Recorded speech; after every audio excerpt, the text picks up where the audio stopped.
ஓம் ஆதி பராசக்தி அன்பு செல்வமே, நீ எதை அடைய வேண்டும் என்று போய்கொண்டிருக்கிறாயோ அதை உன்னை நோக்கி வந்து கொண்டிருக்கிறது.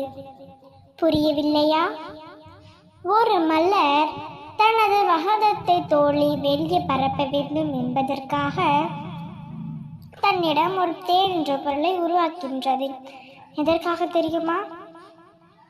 தன்னை தேடி வண்டு விழும் வண்ணத்து பூச்சிகளும் பறவைகளும் வர வேண்டும் என்று.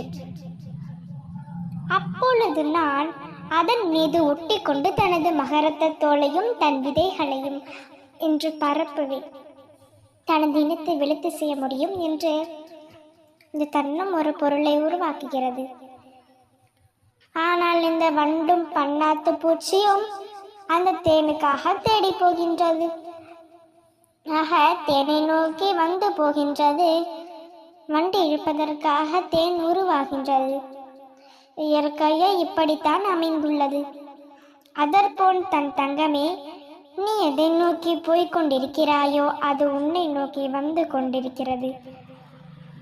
இஸ்லாமிய மதத்தில் கூறுவார்கள், வெளி அரிசியுமே ஒருவரின் போர் எழுதியிருக்கும். யாரின் பெயர் எழுதியிருக்கிறதோ அவருக்குத்தான் அந்த பொருள் புரி சேரும் என்று. அரிசியில் கூட அவரவள் எழுதியிருக்கும். அவருக்குத்தான் அந்த அரிசி உணவாக அமையும் என்பது நம்பிக்கை. அதை உண்மையும் கூட.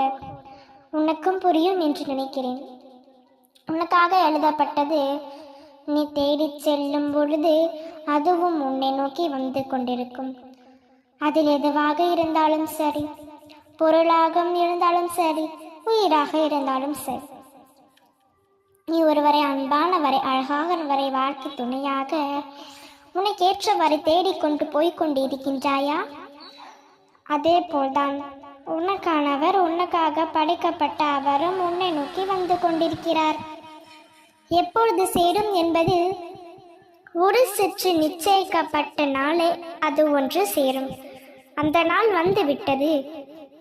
இவ்வளவு நாள் தேடிக்கொண்டிருக்கிறேனே, எப்பொழுது எனக்கு இந்த நிம்மதியான வாழ்க்கை அமையும் என்று யோசிக்கிறாயா?